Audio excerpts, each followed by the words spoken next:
Pluto was known to have been the most distant planet from the Sun from 1930 to 2006, but the narrative changed over the last few years. We are now informed that we have 8 planets, excluding Pluto. So, what is really happening to Pluto?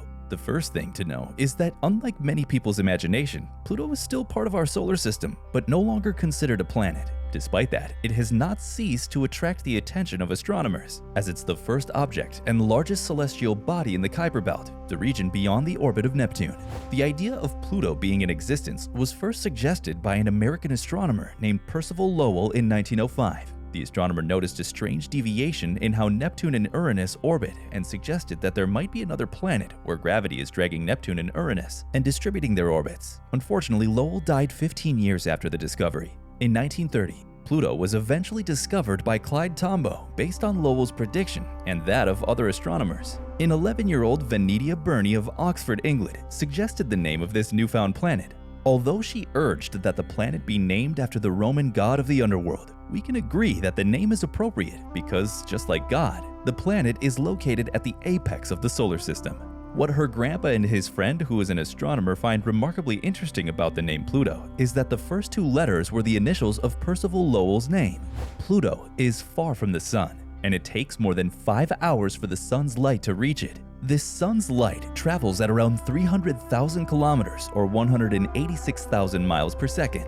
If an astronomer stood on Pluto's surface, he could view the sun as a shining star in the dark sky. The sun supplies Pluto with 1/1600th of the amount of sunlight it supplies to the Earth. As a result of how far it is from the sun, Pluto's temperature is so low that ordinary gases exist as ice. In its journey of orbiting around the sun, 20 years out of a 248-year orbit, Pluto has been seen closer to the sun than Neptune. This has given scientists more opportunities to study the planet. Since its surface is filled with ice, when it gets closer to the sun, the ice on the surface melts, and then it creates a thin atmosphere that has a large composition of nitrogen and a bit of methane. In July 2015, NASA's New Horizons space probe made a close flyby of Pluto, which is also known as a dwarf planet. This flyby solved the major concerns of many about the planet and its surroundings. At first, the images sent had few details, but another flyby was made later on. However, Pluto has revealed various features like mountains, valleys, plains, and craters. Let's take a look at some to have a glimpse of what's happening on Pluto. One of the distinct features on Pluto's surface is a place called the Tombaugh Regio, named after Clyde Tombaugh. It's a large white heart-shaped region. It's said to be the largest bright surface feature on Pluto. Research showed that the left side of the heart, which is named after the first artificial satellite Sputnik Planeta, which takes the shape of an ice cream cone, is much younger than the other part of the heart and is covered in carbon monoxide ice. Geological studies suggest that this region of Pluto's surface lacks craters caused by meteorite impacts and is about 100 million years old. So it's possible that this region is still being shaped and changed by geologic processes. These icy plains also display dark streaks that are a few miles long and aligned in the same direction. There is a possibility that the lines are created by harsh winds blowing across the dwarf planet's surface. In the West Tombaugh Regio, the darkest area of Pluto is found. It consists of plains, craters, scraps, and mountains. Because of its form and shape, it was first referred to as the Whale, but was later renamed to Cthulhu Regio. NASA's Hubble Space Telescope also revealed evidence that Pluto's crust possibly contains complex organic molecules.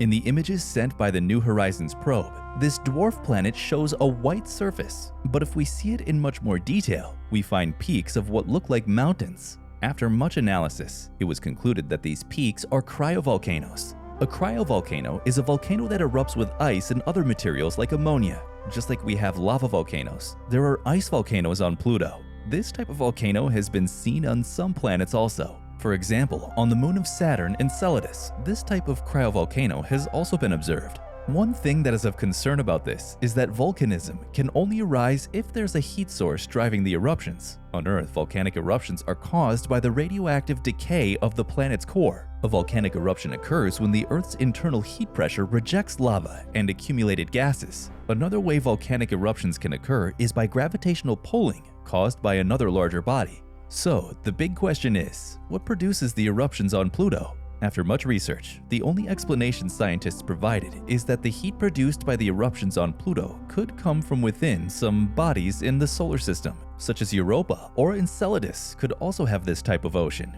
which remains in a liquid state. These prior volcanoes are not necessarily formed by hot temperatures, but by considerable temperature differences. In this case, the low temperature of ice with the water's hot temperatures, just over 0 degrees Celsius, causes ice volcanism. In this type of cold volcanism, liquid water plays the role of lava. At the same time, ice plays the role of rock. This is precisely what could be producing the cryovolcanic eruptions of Pluto.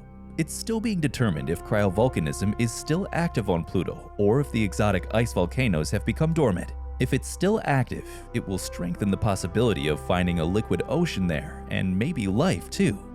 Charon is the largest of Pluto's 5 moons, measuring half the size of Pluto. Just like Pluto, its natural satellite is said to have been affected by various ice-cold volcanic eruptions, which has played a significant role in the way the moon's surface developed. Although Charon and Pluto are sometimes referred to as a twin system, scientists confirmed that Charon is large enough to be a planet on its own. Other smaller Pluto moons have stunned scientists like Nynx and Hydra because of their strong reflections. Scientists assumed that the water ice on these natural satellites must be exceptionally pure. Charon orbits Pluto every 6.4 Earth days. Unlike other distant celestial bodies in our solar system, on Pluto, there are almost no signs of asteroid impacts. This doesn't mean that asteroid impacts don't occur on Pluto, but there's a high possibility that something is covering them. For example, on Earth, asteroid impacts are almost not appreciated, unlike the Moon, which has thousands of impact craters. This is because, on Earth, erosion covers the craters and leaves no trace of them over time. While on the Moon, there's no atmosphere, no tectonic movements, and the craters remain eternally. If Pluto has few impact craters, this means that something is covering it, and it could be cryovolcanic eruptions. This would mean that Pluto would exhibit more significant activity than other bodies in the solar system, even more than Mercury. This is genuinely fascinating, considering it's a small, cold, distant celestial body. Scientists have also observed strange lumps that have never been observed in the solar system. This indicates that there were active ice volcanoes on Pluto that could reach up to 7 kilometers in height. To give you an idea, Pluto's diameter is 1/6 that of Earth's volcanoes, so high in such a small celestial body, or something that has never been seen before. It's as if we have a volcano 5 times higher than Mount Everest on Earth. In a recent discovery in 2016, scientists reported that they might have spotted clouds in Pluto's surroundings using New Horizons data. The scientists that investigated this report saw 7 bright features that are near the terminator, a boundary between daylight and darkness. This is found where clouds are commonly formed. The features are all low in altitude and roughly about the same size, indicating that these are separate features. The composition of these clouds, if they're indeed clouds, would likely be acetylene, ethane, and hydrogen cyanide. Which of the features found on Pluto is more fascinating to you?